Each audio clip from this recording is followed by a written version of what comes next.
Diputados. Saludo con mucho respeto a las presidentas de ambas comisiones, a todos sus integrantes y sobre todo agradezco la oportunidad de poder llevar a cabo este ejercicio de rendición de cuentas en donde el espíritu es poder compartir con ustedes cuáles han sido los principales logros de la administración del presidente Enrique Peña Nieto en materia ambiental durante el último año. Y si me lo permiten, me haré uso de una presentación para poder ir ejemplificando cuáles han sido los diferentes logros en los diferentes ámbitos de la competencia del sector ambiental. Primero que nada, México ha sido reconocido internacionalmente por el papel de liderazgo que ha jugado en el combate al cambio climático. El Acuerdo de París se firmó en diciembre del año 2015 y fue en el año del 2016, precisamente hace casi un año, cuando entró en vigor este acuerdo. Para México es un gran logro la firma de este acuerdo y su entrada en vigor, ya que México conoce de cerca y padece todos los días los efectos del cambio climático.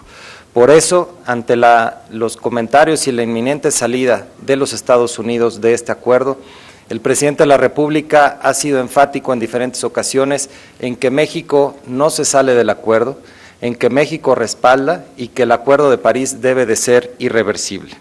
En el último año también México ha seguido impulsando diferentes propuestas. Apenas ya empezó en estos momentos la COP23 en la ciudad de Bonn, en donde el papel de México será fundamental para seguir empujando todos los procesos que se requieren para hacer una realidad tanto el financiamiento como la transferencia de tecnología.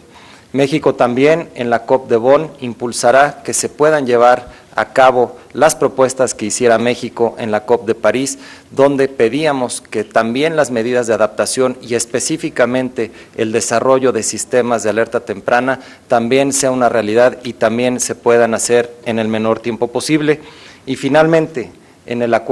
COP que se llevará a cabo en la ciudad de Bonn, también México impulsará que se tomen también compromisos, como lo hizo México en sus compromisos definidos nacionalmente, para que se reduzcan también las emisiones de contaminantes de vida corta, que no solamente tienen efectos con el cambio climático, sino también pueden tener efectos adversos a la salud. Hablando sobre el mismo tema de cambio climático, hay esfuerzos muy importantes por mitigar las emisiones de gases de efecto invernadero.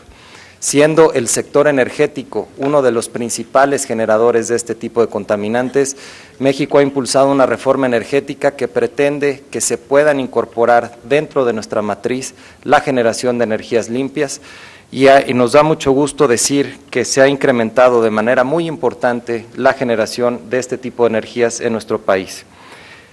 Cuando tomamos la administración en el año 2012, nuestra matriz energética se generaban solamente el 14.9% de la generación de energía eléctrica a partir de fuentes limpias. Al año anterior, esta generación se incrementó gracias a la reforma energética, pero también gracias a la Ley de Transición Energética que fue aprobada por el Congreso de la Unión. Esta generación se incrementó hasta llegar al 20.3%, que es el que tenemos actualmente. Pero también gracias a estas dos iniciativas se han llevado a cabo dos subastas en las cuales 34 compañías se han comprometido a invertir para el cierre del año 2018 más de 6.600 millones de dólares para la construcción de 52 nuevas centrales de generación eléctrica renovable. Con estas inversiones se incrementará la participación de las energías renovables hasta llegar al 29.18% de generación, lo cual nos lleva en el camino correcto a cumplir no solamente lo que mandata la Ley de Transición Energética, sino también para cumplir lo que México comprometiera en el Acuerdo de París. Otro logro importante que se ha logrado en el último año tiene que ver con la reforestación, y esto también se liga al combate al cambio climático, dado que los bosques son considerados uno de los principales sumideros de carbón. En esta administración nos planteamos el objetivo de poder reforestar y poder restaurar hasta 1 millón de hectáreas, con un porcentaje de supervivencia nunca antes visto en nuestro país del 70%. Al día de hoy hemos cumplido ya con el 87% de esta meta, hemos reforestado en lo que va del 2013 al 2017 879,000 hectáreas y el porcentaje de supervivencia que hemos alcanzado es del 63%. Hemos estado aprendiendo cómo poder seleccionar y cómo desarrollar mejores plantas y estamos seguros que para el final de la administración lograremos cumplir el objetivo del 1,000,000 de hectáreas con el 70% de supervivencia. Una parte muy importante de estos esfuerzos de reforestación no solamente se han hecho en bosques y selvas, sino también por primera vez hemos incorporado este tipo de proyectos para poder restaurar y para poder reforestar manglares. Hemos asignado un presupuesto histórico en esta administración de más de 237 millones de pesos, que es 3 veces superior a lo que se habían asignado en el sexenio anterior, y con esto hemos logrado reforestar más de 7,000 hectáreas de este ecosistema. Tan solo en el 2017, de estas 7,000, se han reforestado 1,555. Esto es importante ya que México se encuentra dentro de los 5 países del mundo con la mayor extensión de manglares que están distribuidos en nuestros 17 estados costeros y que de acuerdo con el último estudio de manglares de México realizado por la Conavio, por primera vez en el periodo comprendido entre el año 2010 y 2015, la superficie que ocupan los manglares en nuestro país se incrementó en 1.4% y con este programa y con este presupuesto vamos a garantizar que se siga incrementando la superficie de este importante ecosistema. Incendios forestales es otro rubro donde México ha sido muy exitoso, a pesar que en los últimos 5 años hemos ido rompiendo los récords de temperatura año tras año y que incluso el 2017 ha sido el tercer año más complicado en materia de incendios forestales, seguimos estando por debajo de las estadísticas de incendios forestales de otros años, tanto en número de hectáreas afectadas, pero lo más importante en cuanto a la superficie arbórea afectada.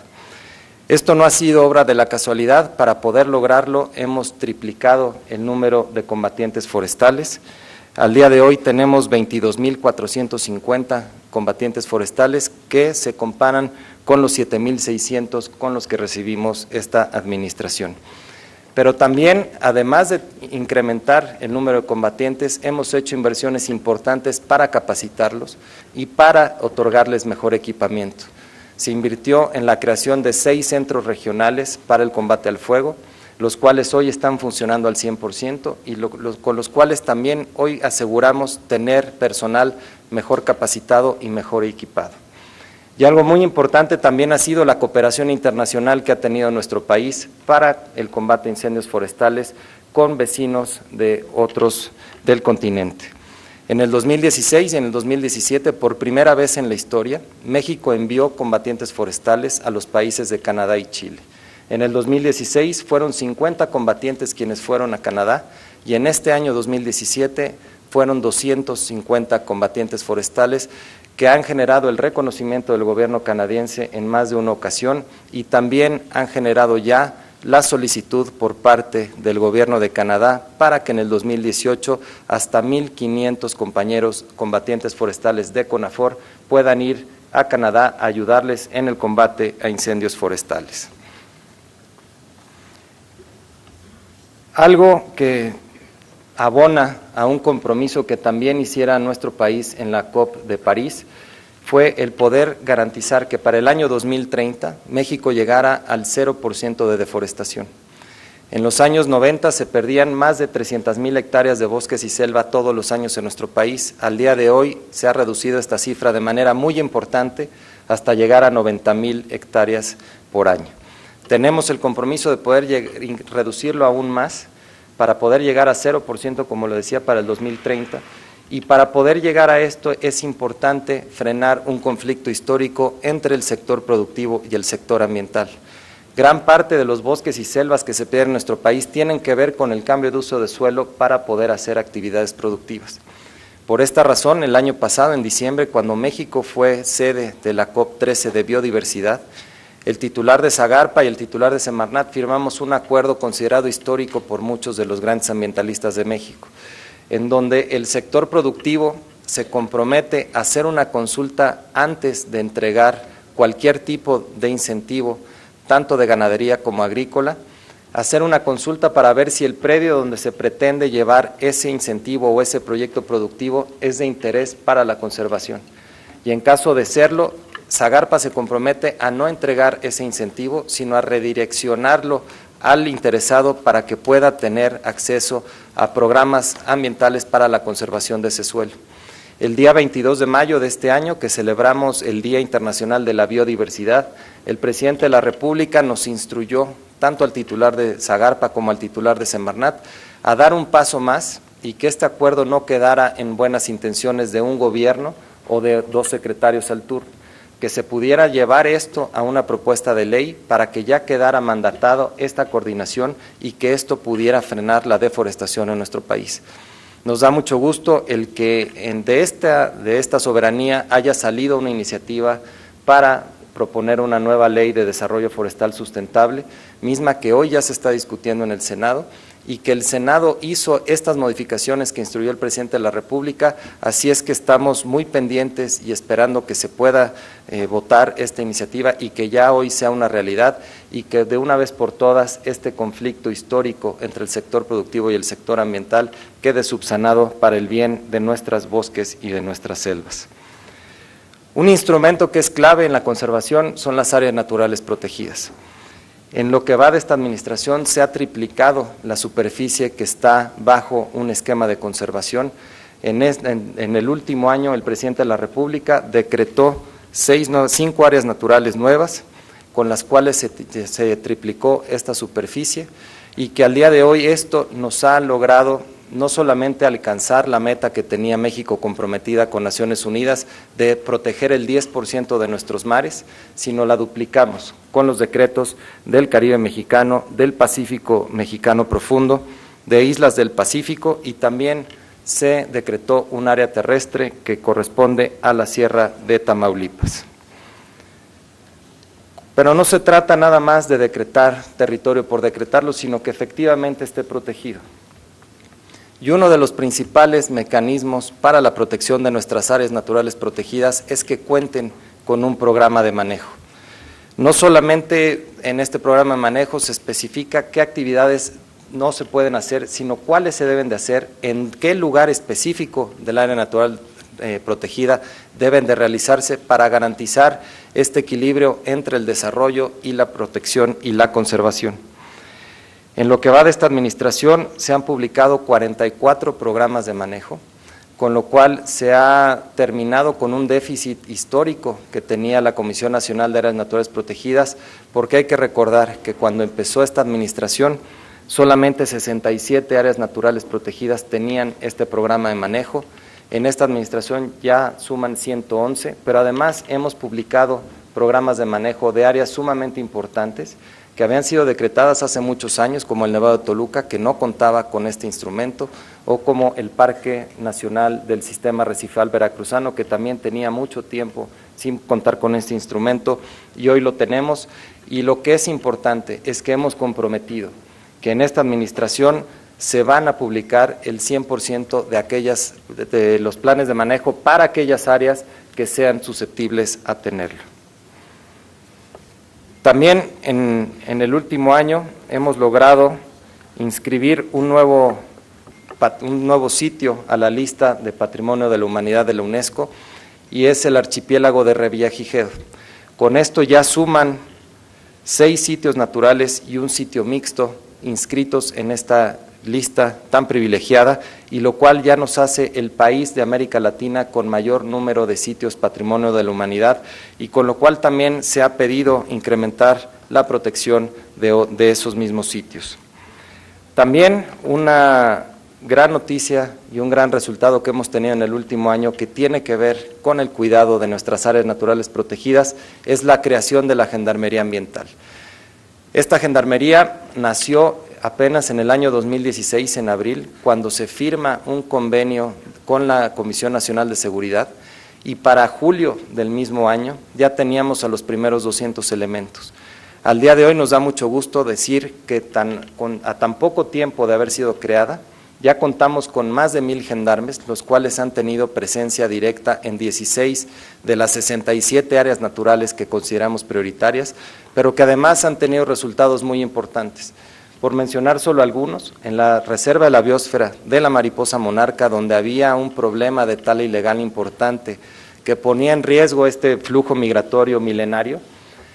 cifras de la WWF del último monitoreo que hicieron en este año reportan que la tala ilegal se redujo en 94%. Esto demuestra que la presencia de un grupo especializado para la protección de nuestros recursos naturales funciona, no solamente para la conservación, sino también para poder garantizar la seguridad de quienes visitan nuestras áreas naturales protegidas. Otro punto importante que tiene que ver con el cuidado de nuestro patrimonio natural y especialmente en aquellas especies que son endémicas y que están amenazadas, ha sido un programa muy ambicioso implementado por el gobierno mexicano para evitar la extinción de la vaquita marina. Es un proyecto que lleva más de 2 años operando, en donde tiene el espíritu de poder terminar con las 2 principales causas de muerte que hoy amenazan a la vaquita marina, que tiene que ver la pesca comercial de camarón y cierto tipo de escamas, para lo cual desde el 2015 se implementó una veda temporal en donde se suspenden todas las actividades de pesca y que para poder evitar alguna afectación a las economías de las familias de pescadores se les ha dado una compensación para garantizar que sigan recibiendo el 100% del ingreso. También se incrementó el polígono de protección de la vaquita marina 10 veces y también hemos fortalecido la presencia tanto de la Profepa como de la Secretaría de Marina para evitar la segunda y más importante causa de muerte que hoy amenaza a la vaquita marina, que es la pesca ilegal de totoaba. Al día de hoy, la Secretaría de Marina prácticamente ha triplicado la presencia que tenía en otros años. Hoy tenemos la presencia de más de 300 infantes de marina, con más de 15 embarcaciones, aeronaves, helicópteros, aeronaves no tripuladas, y con esto todos los días defendemos los mares mexicanos de pesca ilegal, que también están pescando una especie que está en veda, que está además amenazada, y que en 1975 se decretó como que estaba en peligro de extinción. Adicional a estos esfuerzos, en los últimos 2 años hemos trabajado en el diseño de una política para recuperar la población de la vaquita marina, que consiste en el establecimiento de un santuario, en donde 67 expertos internacionales han venido a México para poder recuperar y prevenir la extinción de la vaquita marina. La idea es capturarlas, poderlas trasladar a un santuario y ahí en ese santuario poner un programa de reproducción asistida con el fin de recuperar la población y eventualmente liberarlas de nuevo al mar. Se han logrado capturar con vida 2 vaquitas marinas en las últimas 3 semanas. Desafortunadamente el sábado una hembra adulta que se capturó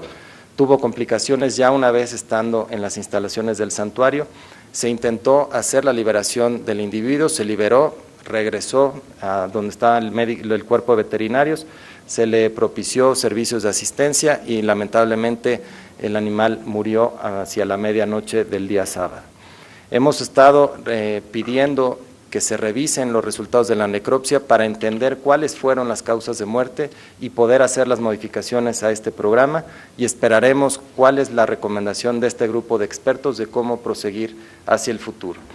Lo que nos ha dado a ver este programa en las últimas 3 semanas es que las condiciones en el Alto Golfo son buenas porque hemos visto hembras, hemos visto crías, y eso nos da esperanza y sobre todo nos obliga a seguir trabajando para evitar la extinción de esta especie que es 100% mexicana y que hoy en día está en riesgo. Y el presidente de la República nos ha dado la instrucción de seguir haciendo lo que sea necesario para garantizar la permanencia y evitar su extinción.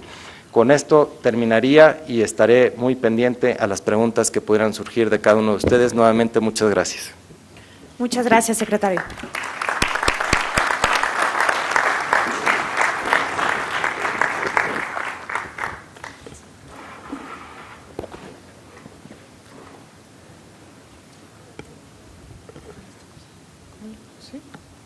Al realizarse esta comparecencia en Comisiones Unidas, esta presidencia estará compartida, por lo que la primera ronda será presidida por la diputada Alma Lucier Saluz Alonso y la segunda ronda por su servidora Ángeles Rodríguez, presidenta de la Comisión de Cambio Climático. La tercera ronda volverá de nuevo a manos de la diputada Alma Lucía Arzaluz. Gracias.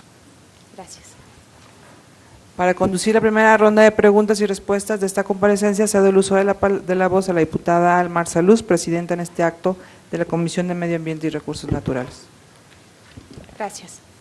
Para dar cumplimiento al punto tercero, numeral 2, del acuerdo que norma esta comparecencia, los grupos parlamentarios han inscrito para la primera ronda de preguntas de los diputados y diputadas y respuestas del secretario a los siguientes diputados.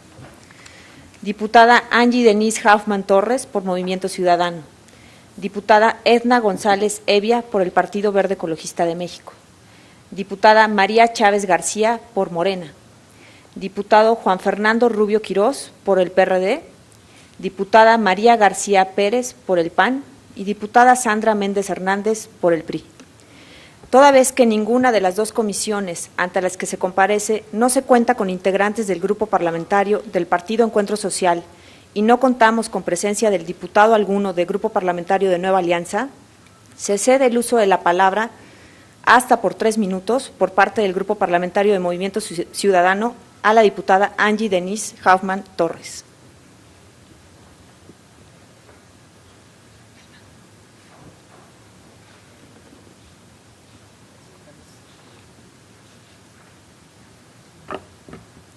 Muy buenos días, señor secretario. En nombre de los diputados ciudadanos, bancada a la cual soy integrante, le doy la más cordial bienvenida a la Casa del Pueblo. Para mí es una gran responsabilidad ser la portavoz de miles de expresiones ciudadanas que están a favor de la conservación de la megadiversidad de nuestro país de un modo sustentable y responsable. Por ello, dando eco a estas expresiones, es que deseo expresarle en esta oportunidad una gran preocupación ciudadana, el riesgo en la que se encuentra la riqueza biológica nacional. Del riesgo del que le hablo lo definieron perfectamente en el Programa Sectorial de Medio Ambiente y Recursos Naturales del 2013 al 2018, tal como sigue. El riesgo en el que se encuentran muchas especies de plantas y animales mexicanos se debe principalmente a que no se ha logrado detener la pérdida y degradación de los ecosistemas. Sin embargo, también se reconocen otras amenazas como la sobreexplotación, la presencia de especies invasoras, la contaminación, la construcción de infraestructura y el crecimiento urbano. Al paso de esta administración y en particular en estos 3 últimos años, los diputados integrantes de la Comisión de Medio Ambiente y Recursos Naturales, de la cual formo parte, hemos estado muy al pendiente de los esfuerzos y acciones emprendidas para evitar la pérdida de ecosistemas en el territorio nacional. Sabedores de los efectos e impactos en la biodiversidad y de las oportunidades que esto representa en el aprovechamiento de los recursos naturales y de los beneficios económicos que se proporcionarían a sus legítimos propietarios, contribuyendo en gran medida al mejoramiento del bienestar de la ciudadanía. Para ayudarnos en este monitoreo, me gustaría enfatizar los resultados que nos presenta la Auditoría Superior de la Federación en sus informes del resultado de la Fiscalización Superior sobre los resultados de las acciones para preservar el patrimonio natural situado en su territorio. Estos son satisfactorios y se ciñen principalmente en deficiencias institucionales organizativas, programáticas, presupuestarias, metodológicas y de evaluación, señalando que estas no están estructuradas para atender las causas del problema público que buscan atender y se orientan solo a las consecuencias. En cuanto al diseño institucional organizacional, la auditoría ha identificado que la Semarnat y sus órganos desconcentrados no tienen atribuciones para gestionar las acciones de identificar, proteger, conservar, restaurar y rehabilitar el patrimonio natural de valor universal excepcional, a fin de transmitirlo incólume a las generaciones futuras. Sobre el diseño metodológico se determinó que es pertinente, sin atender las causas del problema público, sobre la degradación, destrucción y pérdida de los ecosistemas que impiden mantener las condiciones necesarias para propiciar la evolución y continuidad del patrimonio natural de valor universal.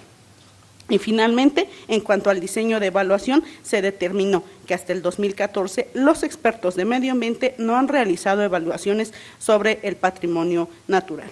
En conclusión, la auditoría considera que la política pública del patrimonio natural carece de un diseño pertinente. Por ello, señor secretario, le planteo la siguiente pregunta. ¿Cuáles han sido las acciones y estrategias que se han establecido para generar información que permita registrar y llevar el control de la situación en el que se encuentra la degradación, destrucción y pérdida de los ecosistemas de las áreas naturales protegidas y de los sitios de patrimonio cultural? Lo anterior, a fin de que los diputados integrantes de esta comisión podamos clarificar si lo ha emprendido y ha coadyuvado a la preservación del patrimonio natural en nuestro país. Es cuanto. Gracias. Se concede la respuesta del secretario de Medio Ambiente y Recursos Naturales, Rafael Paquiano Alemán.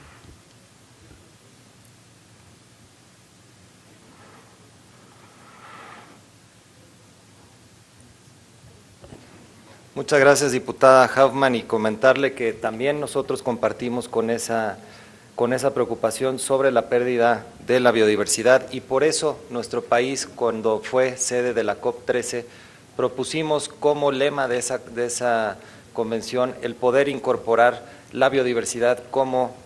generador de bienestar. En esa misma convención, nosotros, a propuesta de México, por primera vez en la historia, se incorporaron a los sectores productivos,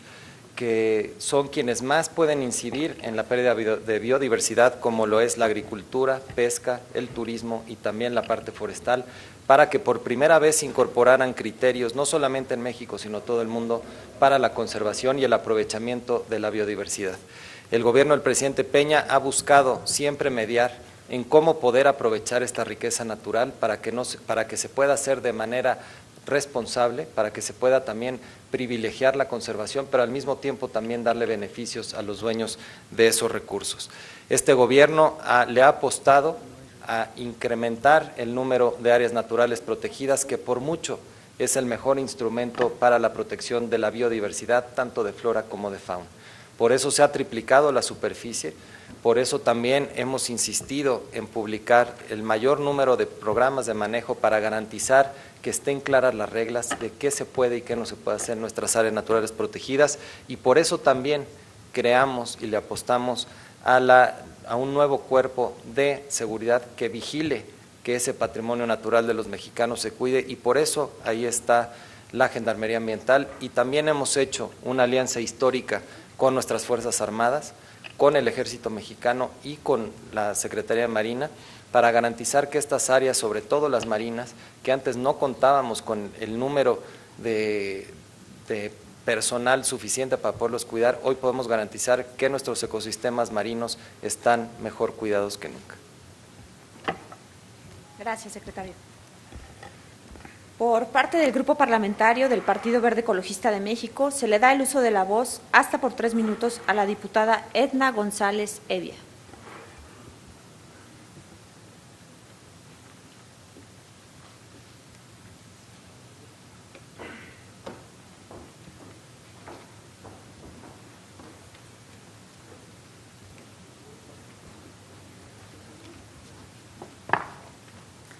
Bienvenido, señor secretario. Los recientes sismos del mes de septiembre ocasionaron en nuestro país serios daños, que tuvieron impacto tanto en la población como en la infraestructura de bienes y servicios. A más de un mes del desastre, todavía convivimos con el paisaje de los daños conformados por cientos de edificios derrumbados, otros cuantos inhabilitados y otros que se encuentran en espera de ser demolidos por el riesgo que representan. Se estima que más de 3.800 edificios sufrieron algún tipo de daño, situación ante la cual el Gobierno de la República firmó un acuerdo de colaboración con los gobiernos de la Ciudad de México y los estados de México, Morelos, Puebla, para realizar el manejo y disposición adecuada de los escombros generados por los sismos. La Procuraduría Federal de Protección al Ambiente se ha encargado de supervisar los sitios designados para la disposición de residuos con el fin de evitar que estos sean depositados en áreas naturales protegidas, barrancas, humedales o zonas de inundación. Lo anterior con el objeto de tener control en los confinamientos de materiales y residuos que pueden causar daños al ecosistema. A pesar de las medidas tomadas, se requiere una ardua catalogación en el tipo de residuos que llegan a estos confinamientos, pues debido a la naturaleza tóxica de algunos, se deben manejar y disponer bajo medidas y protocolos especiales. ¿Nos podría usted decir en qué consistieron las acciones que llevó a cabo la Secretaría con propósito de minimizar el impacto ambiental ocasionado por los residuos de la infraestructura afectada? Por su respuesta, muchas gracias. Gracias.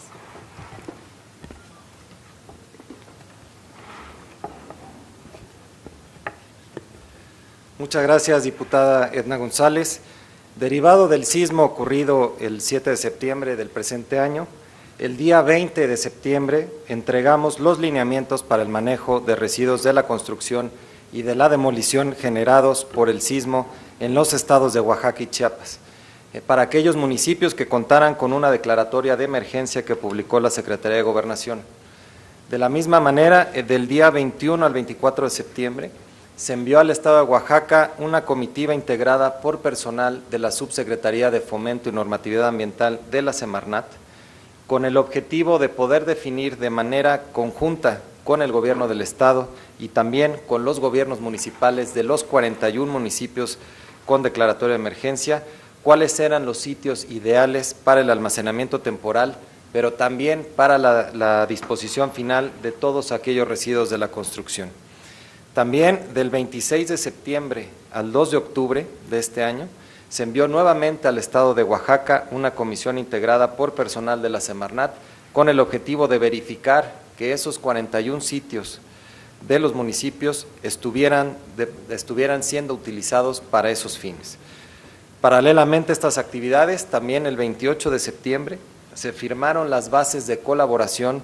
entre la Semarnat y la SEDATU con el objeto de poder conjuntar esfuerzos para la coordinación del manejo adecuado de este tipo de residuos para los estados de Oaxaca y Chiapas por los sismos acontecidos no solamente el día 7, sino también los del día 23 de septiembre. Asimismo, el día 28 de septiembre se enviaron los criterios de manejo para los residuos de construcción y de demolición de los sismos generados el 19 de septiembre para los estados de México, Morelos, Puebla y la Ciudad de México. Esto se envió también a los secretarios de Medio Ambiente de cada una de estas entidades y el día 29 de septiembre se firmaron 4 convenios de coordinación entre Semarnat, SEDATU, la Secretaría de Medio Ambiente de los estados afectados por el sismo ocurrido el 19 de septiembre y también se publicaron en la página de la Semarnat los criterios para el manejo de residuos de construcción. El día 5 de octubre se envió al secretario de Infraestructura y de Ordenamiento Territorial Sostenible del Estado de Oaxaca la última actualización de los sitios definidos coordinadamente por las autoridades municipales, estatales y también federales para el almacenamiento y disposición final. Al día de hoy, todos los estados cuentan con sitios definidos y validados por la Semarnat. Para hacer un recuento, el estado de Morelos cuenta con 9 sitios, el estado de México con 29, el estado de Puebla con 33, Oaxaca con 56. En la Ciudad de México se tienen 30 sitios autorizados en otras entidades, en entidades vecinas y en el estado de Chiapas ya se cuenta con 57. Nada más recalcar aquí que la facultad que tiene la Secretaría de Medio Ambiente Federal es nada más para la de normar y regular cuáles son los sitios y cómo se deben de disponer y ya es responsabilidad del Estado la correcta disposición y gestión de estos residuos. Muchas gracias, señor secretario, por su respuesta. Por parte del Grupo Parlamentario de Morena, se le da